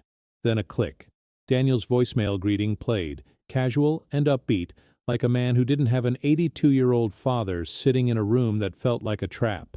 Henry hung up slowly. Outside the wind howled. And then the power flickered. The light above Henry's bed blinked. Once, twice. The buzzing grew louder, then dimmed. Henry's throat tightened. A storm. The snow outside was thickening. He could see it through the small window, swirling under the parking lot light like white smoke. The building's generator kicked in with a groan. Then the hallway lights went out completely. Only emergency lighting remained. Thin, weak, casting everything in a sickly glow. Henry stood up carefully, instinct screaming. He opened the door and looked out. The hall was darker now. The common room TV was off. A resident's voice drifted through the darkness, crying softly like a child. "Hello?" Henry called. No answer. Footsteps approached. Fast, heavy. A staff member walked by holding a flashlight. "Everyone stay in their rooms," they barked. Henry stepped forward. "I need to call my daughter. I want to go home." The staff member laughed once, bitter. "In this storm? Sit down." Henry's voice rose. "You can't keep me here." The flashlight beam snapped to his face. The staff member's eyes were hard. "Watch your mouth, old man." "Old man? Not Mr. Walker? Not sir? Old man?" Henry felt something inside him break open. He reached into his coat pocket and pulled out the notebook, holding it like a shield. "This is my proof," he said, though he didn't even know what he meant yet. "I'm not—" A hand grabbed his wrist. Henry gasped, pain shooting through his joints. "Give me that," the staff member snapped. Henry jerked back. "Don't touch me." The hallway suddenly felt too small, too dark, too dangerous. Henry's heart hammered. He tried to step away, but his foot caught on the edge of the carpet. His balance shifted. His world tilted. For a second he saw the ceiling. Then the floor rushed up. He hit hard. Pain exploded through his shoulder and hip. His breath left him in a choked sound. The notebook flew from his hand and skidded across the carpet, stopping near the wall. Henry lay there, staring at the dim emergency light, trying to breathe. The staff member stood above him, flashlight pointed down like an accusation. "You did that to yourself?" the staff member said. Henry tried to move his arm. A sharp pain made him cry out. He forced words through clenched teeth. "Call my daughter." The staff member didn't move. Instead, they turned and walked away. Henry stared after them, stunned. He was on the floor, in pain, in the dark, and the person responsible for his care had just left him there. The building hummed. Somewhere, a door slammed. Somewhere else, a resident screamed, then stopped. Henry's breath came in ragged pulls. His fingers crawled across the carpet toward the notebook. The leather cover was inches away, but his shoulder burned, and his hand shook so badly his fingertips barely moved. He thought of Emily. He thought of Daniel. He thought of Linda. And suddenly, the grief returned like a wave that knocks you flat. Henry whispered, not to the staff, not to the building, but to God, or fate, or anyone listening. Not for me, for them. The words left his mouth like a prayer. Not for me, for them. Because even in pain, Henry's heart still moved toward his children, even when they didn't deserve it. His vision blurred. The emergency light smeared into a soft haze. The hallway felt far away now, like he was sinking underwater. He heard footsteps again, distant, echoing. He tried to call out, but his mouth felt dry. The last thing he saw before the darkness fully took him was the notebook. lying on the carpet like a piece of his life thrown aside. Then the world went silent. When the nurse finally found him, much later, Henry's skin was cold. His lips were pale, and his eyes didn't open when she shouted his name. Someone yelled for help. Someone ran. A cart slammed into a wall. Radios crackled.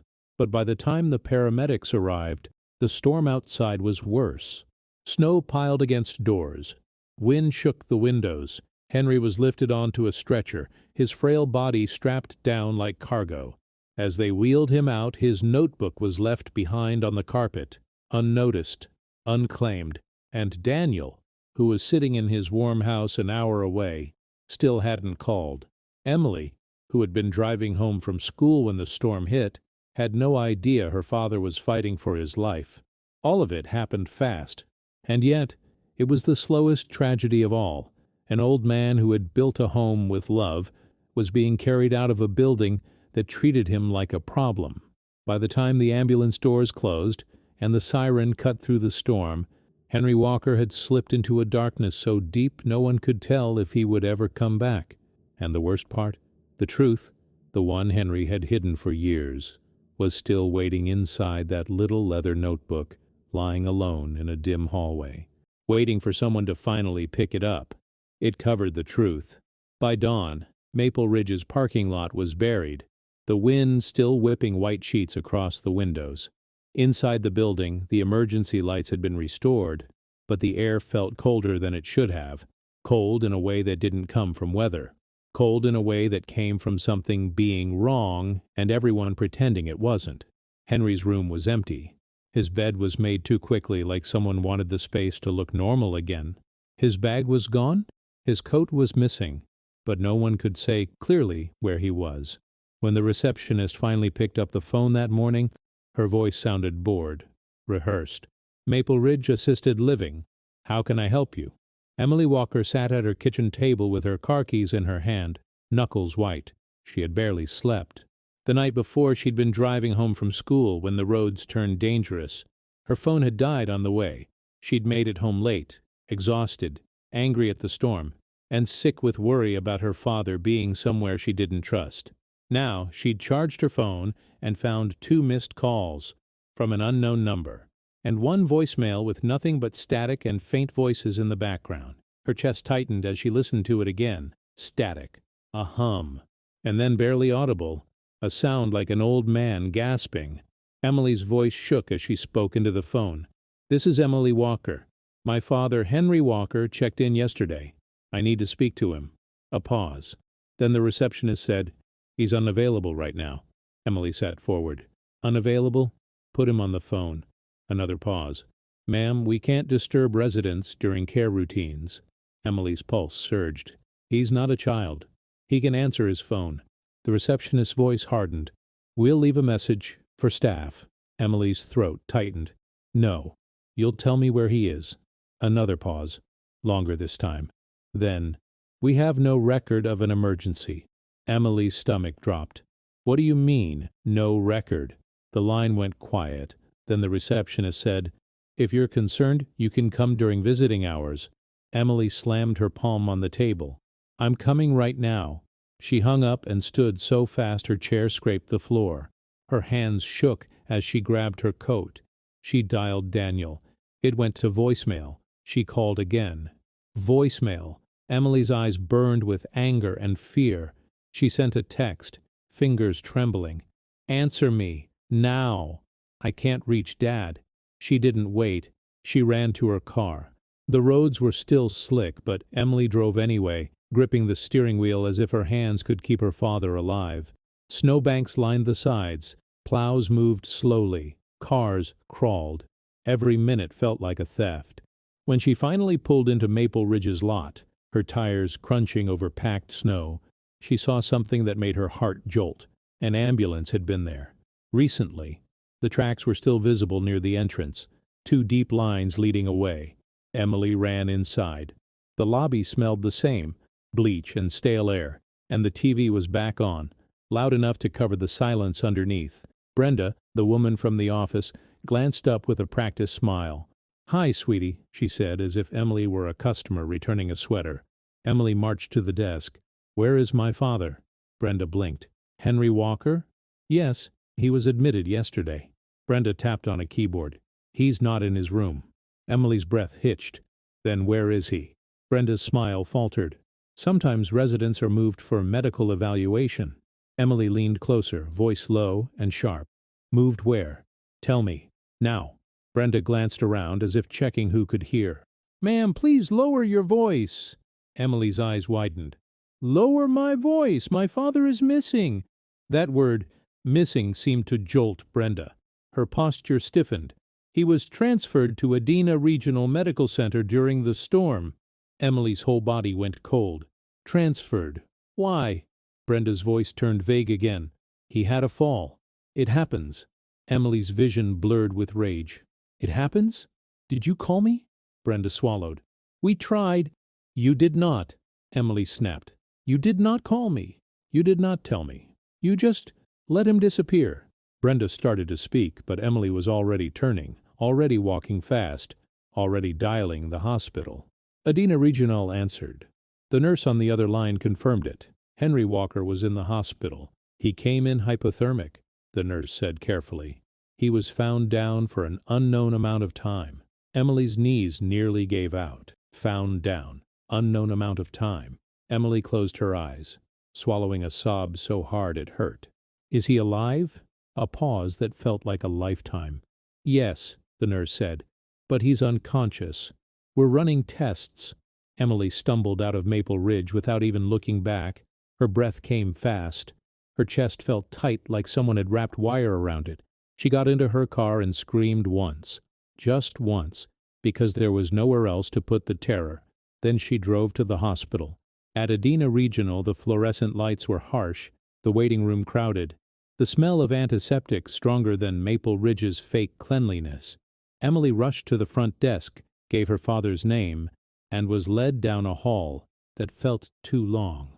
When she reached Henry's room, she froze. He looked smaller, not just frail, shrunken, as if the night had taken something from him. His face was pale, lips cracked, a bruise blooming on his shoulder. Machines beeped softly beside him, their steady rhythm the only proof that time was still moving. Emily stepped closer, hands hovering, afraid to touch him too hard. "Dad," she whispered. "Daddy, I'm here."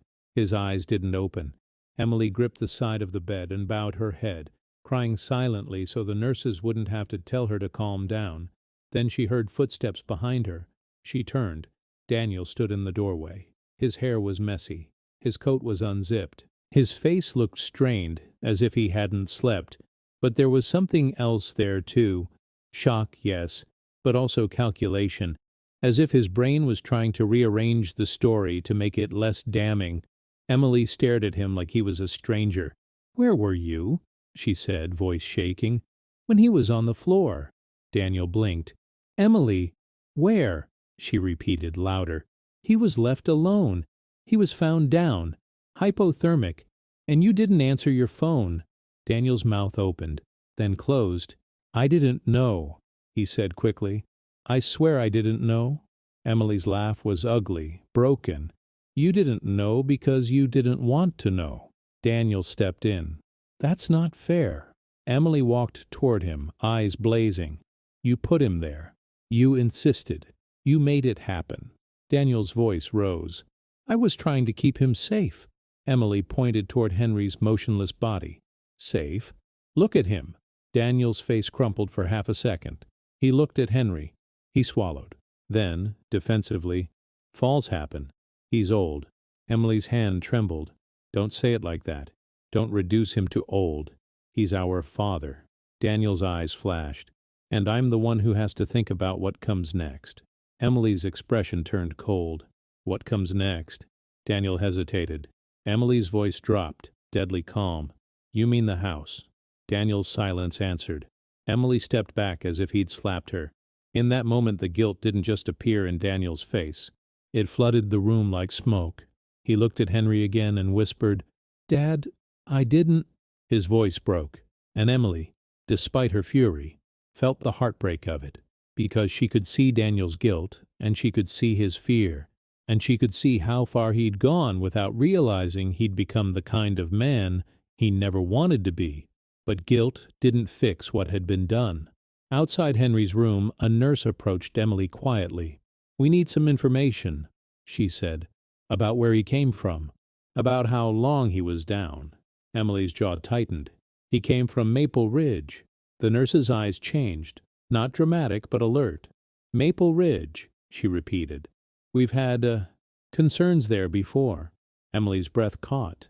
"Concerns?" The nurse lowered her voice. "I shouldn't say much, but if you want answers, you should speak to patient advocacy. And if you believe neglect occurred, you can file a report." Emily nodded slowly, anger turning into focus. Daniel stepped closer. "Emily, please, don't make this into a what?" Emily snapped. "A problem? A scandal? Something that might slow down your sale?" Daniel flinched. Emily turned away from him and looked at Henry's face. "Dad," she whispered again, "I'm going to protect you now. I promise."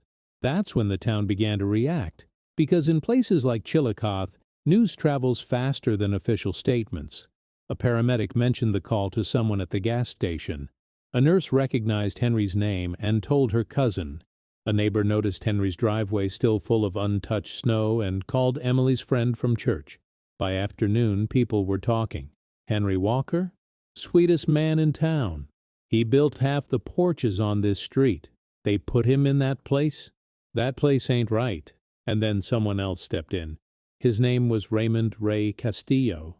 Ray was in his late 40s, a big man with rough hands and a quiet voice. He owned a small maintenance business and had worked with Henry on countless neighborhood fixes: broken steps, leaky roofs, storm damage.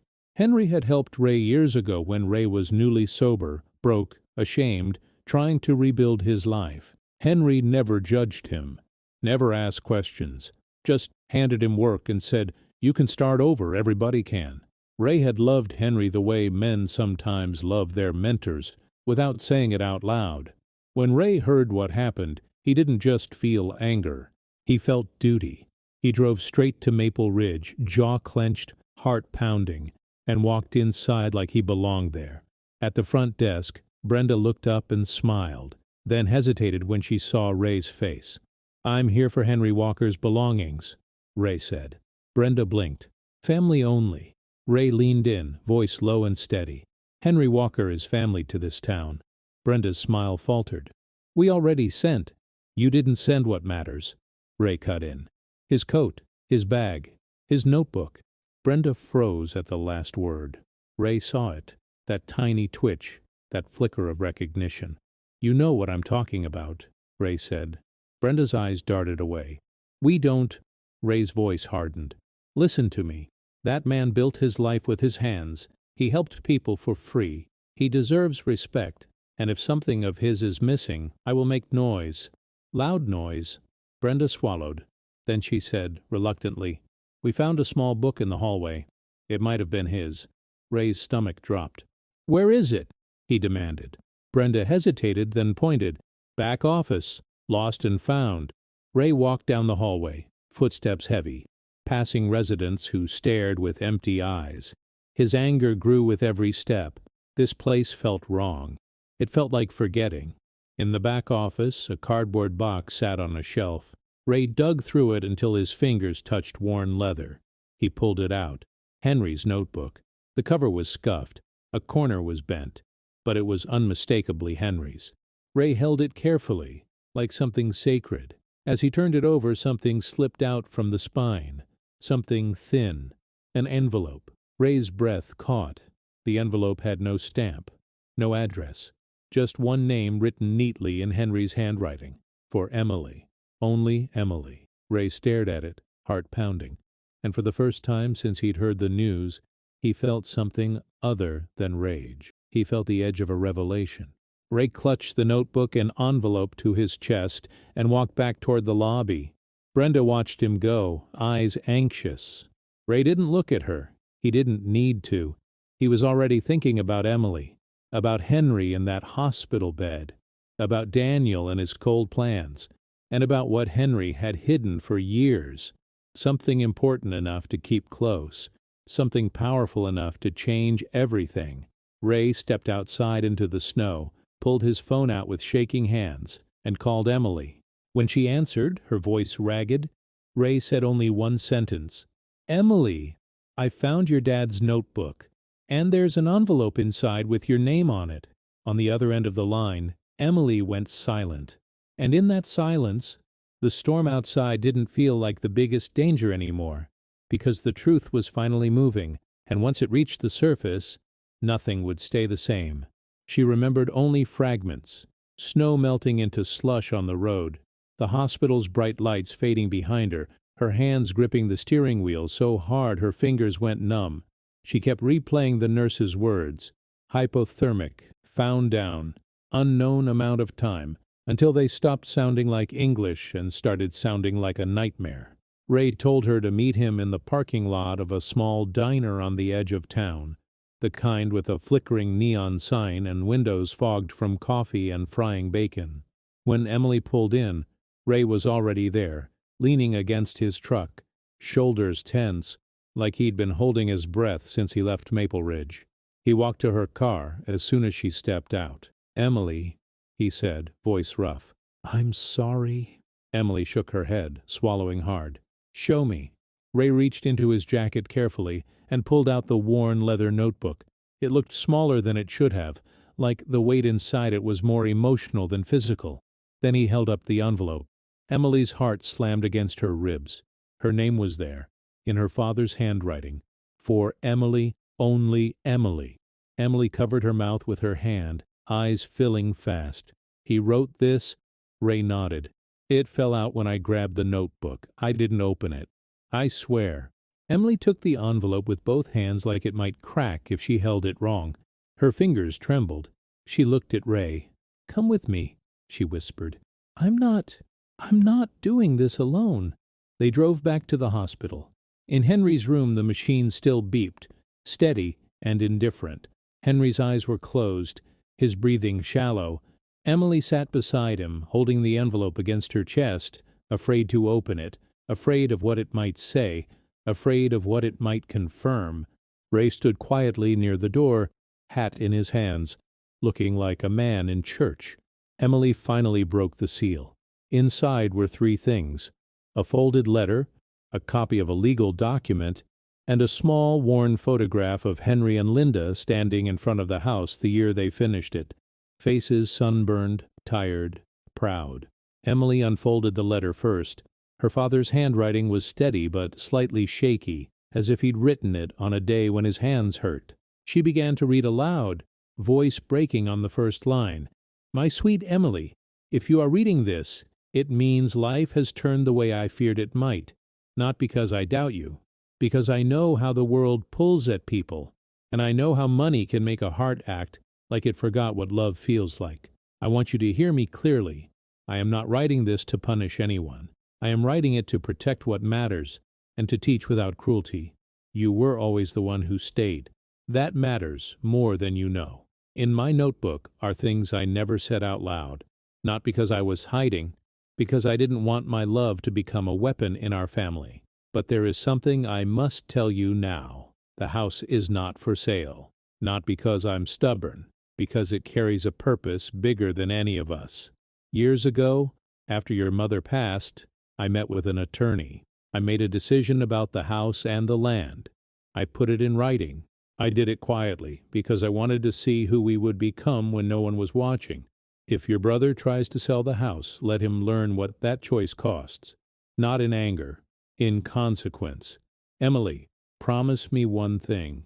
If I am gone, don't fight with hate. Fight with truth. And if I am still here, then hold my hand and help me finish what I started. Love is quiet work. Always. Dad." Emily's voice cracked. Tears fell onto the paper, blurring the ink slightly. She wiped her face with the back of her hand and picked up the legal document. At the top it read, "Transfer on death designation affidavit," and beneath it, "Irrevocable trust agreement." Copies, clearly prepared. Emily didn't understand every word, but she understood enough. Ray leaned in slightly. "What is it?" Emily stared, breath shaky. He He put the house in a trust. Ray nodded slowly, like he'd expected something big. What does it say? Emily flipped to a section that had Henry's signature and a notary stamp. It says, she whispered, scanning, the property can't be sold by heirs, not without meeting the conditions. Her hands trembled harder. There are conditions, Ray. She read again, slower. The house, Henry's home, had been placed in an irrevocable trust with a specific purpose. It wasn't meant to become an inheritance to split and cash out. It was meant to become something else. Emily found the clause that made her stomach flip.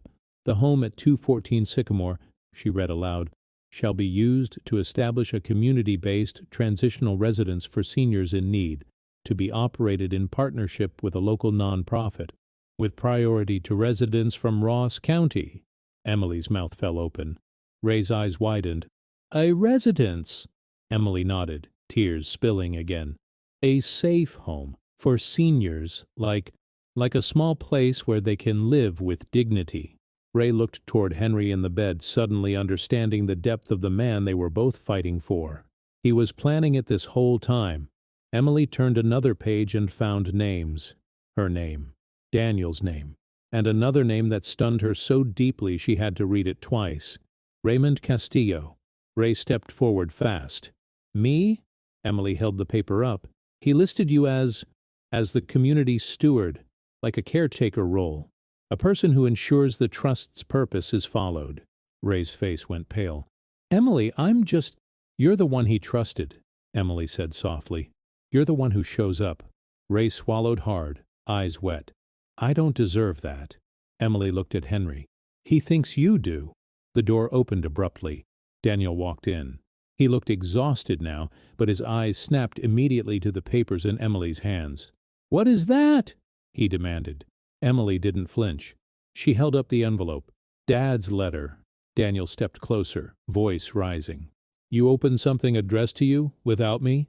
Emily's laugh was sharp. Without you? Daniel, he wrote my name on it, not yours. Daniel's jaw tightened. This is ridiculous. We should be focusing on Dad, not playing detective with old papers. Emily stood up slowly, the letter trembling in her hands.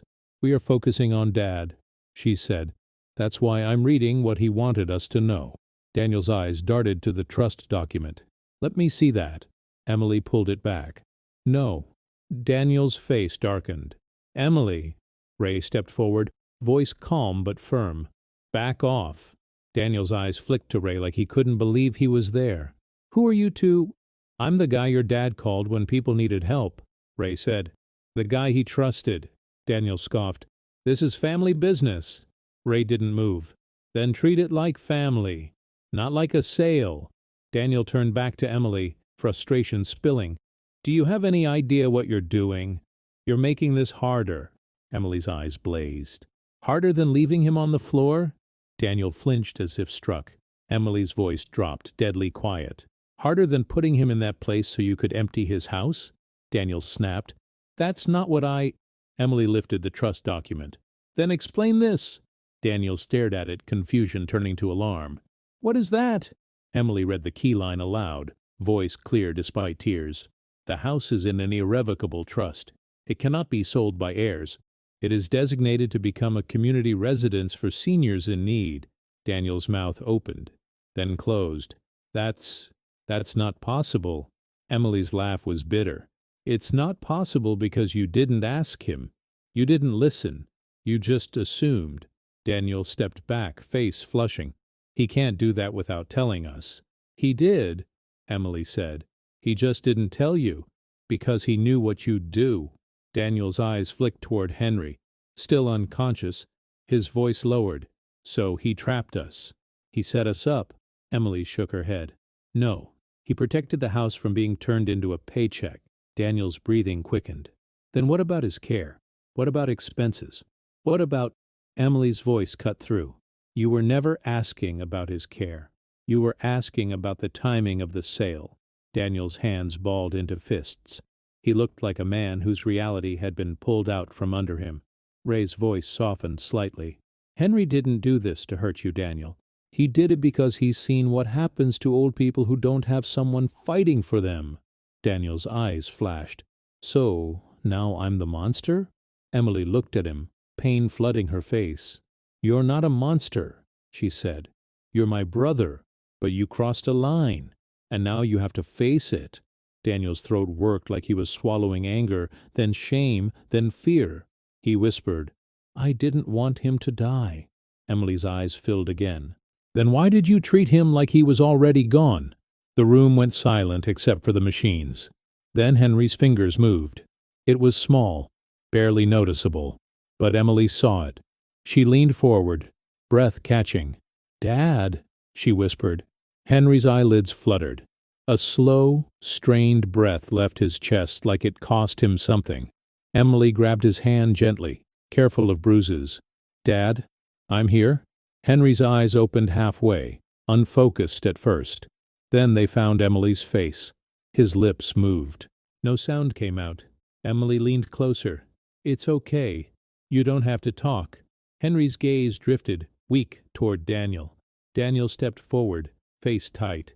Dad, Henry's eyes held him, and in that look was something Daniel wasn't ready for. Not rage, not hatred, clarity. Henry's lips moved again, and this time a whisper came out, thin, cracked, but unmistakable. Home, Henry breathed.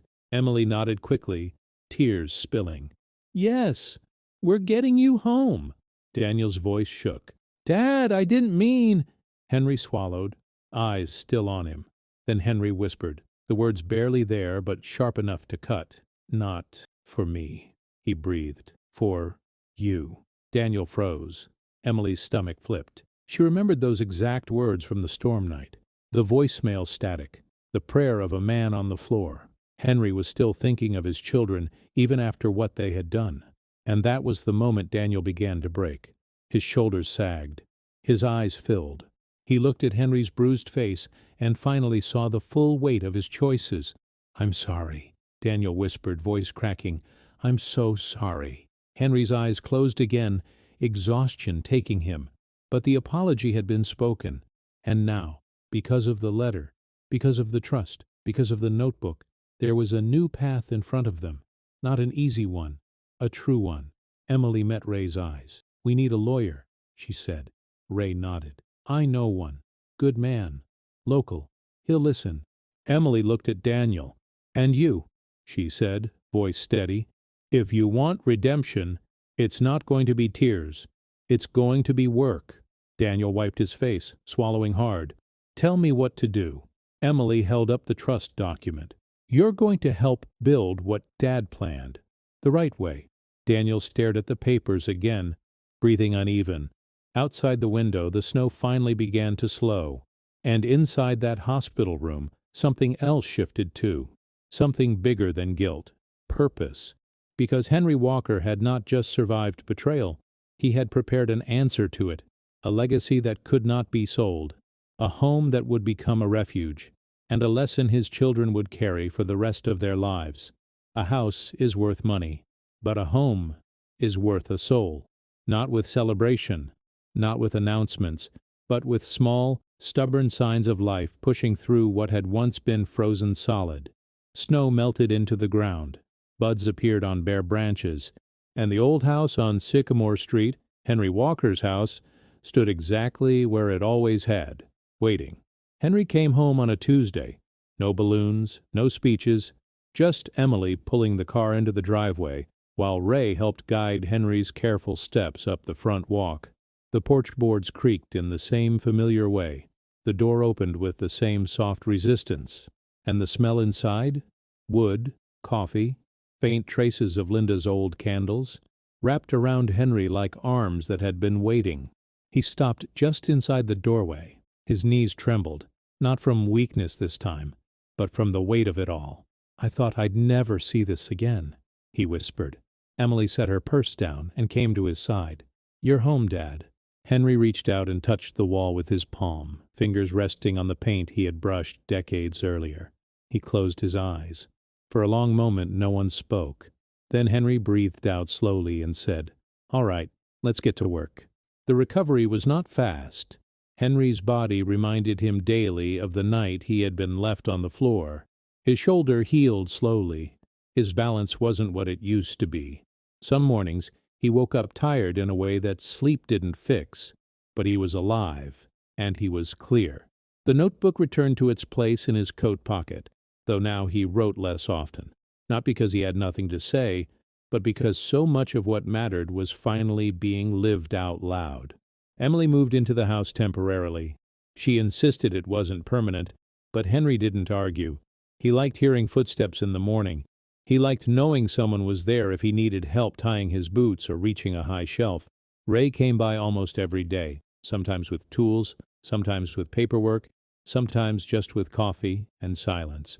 And Daniel arrived one afternoon alone. He stood in the driveway for a long time before knocking, staring at the house like it was a stranger he had underestimated. When Henry opened the door, Daniel didn't step inside right away.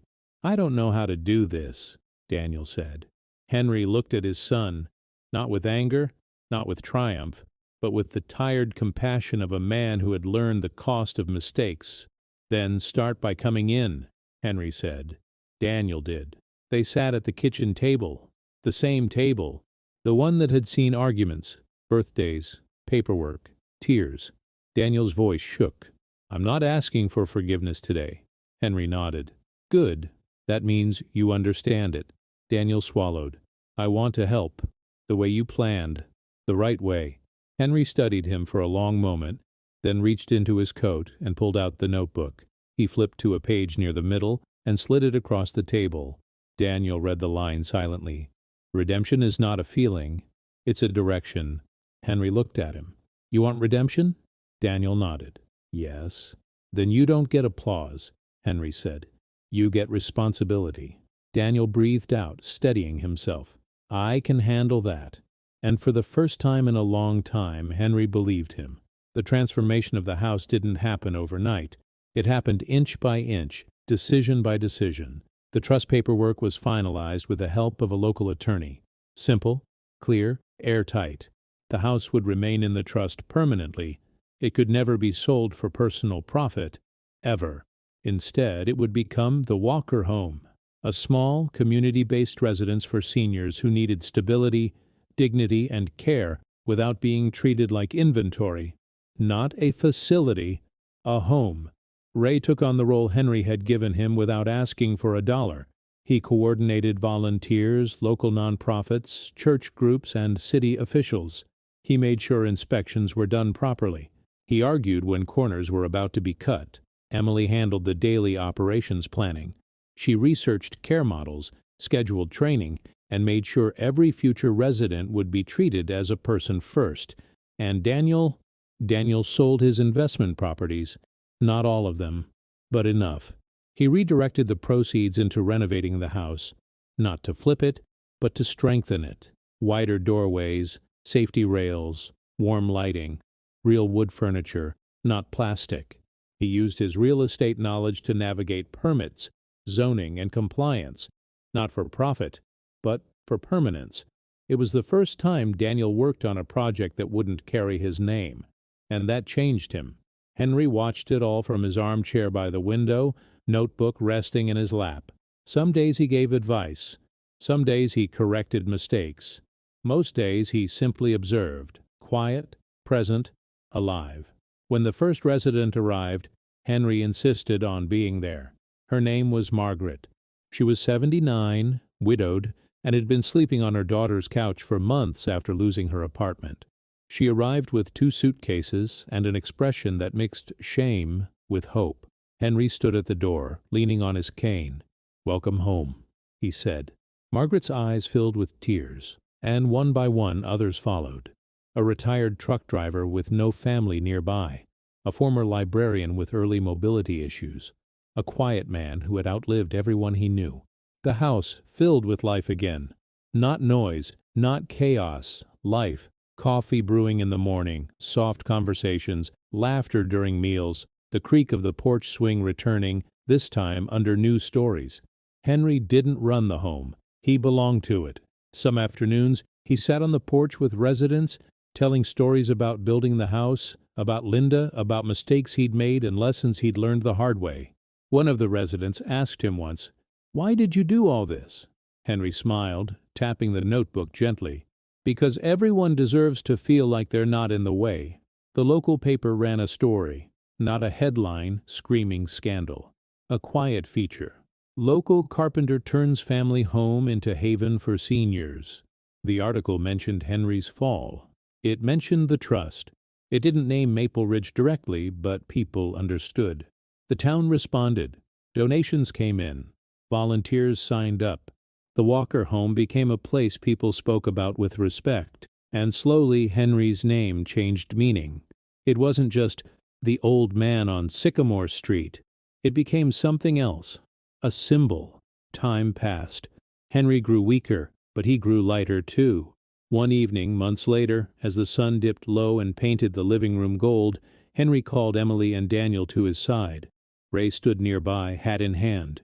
Henry held the notebook for the last time and placed it on the coffee table. "I won't need this much longer," he said. Emily shook her head. "Don't say that." Henry smiled gently. "It's all right. I'm not afraid." He turned to Daniel. "Did you learn what you needed to learn?" Daniel nodded, eyes wet. "Yes." Henry nodded back. "Then use it." He turned to Emily. "And you? You already know who you are." Emily pressed her forehead to his hand. "I love you." Henry closed his eyes. "I know." That night Henry fell asleep in his own bed. He didn't wake up. There was no pain, no struggle, just quiet. The funeral was held in the backyard. The garden was in bloom. Residents from the Walker home sat among neighbors, volunteers, and townspeople. Ray spoke. Emily spoke. Daniel spoke. Briefly, honestly, without excuses. And when it was over, no one rushed away. They stayed. Years later, children in Chillicothe grew up hearing about Henry Walker without ever having met him. They heard about a man who built a house and refused to let it become a transaction. They heard about forgiveness that didn't erase accountability. They heard about a home that stayed a home. And the Walker home continued. New residents, new stories. The same porch swing. If you walk past it on a quiet afternoon, you might hear laughter, or see someone sitting by the window with a notebook. And if you ask why the house was never sold, someone will tell you, because one old man understood something most people forget. That money can buy property, but only love can build a legacy. And now, let me ask you something. What would you have done in Daniel's place? Do you think Henry's choice was justice or mercy? If this story moved you, leave a like. Subscribe for more stories like this. And tell us in the comments where you're watching from, because the next story might be closer to home than you think.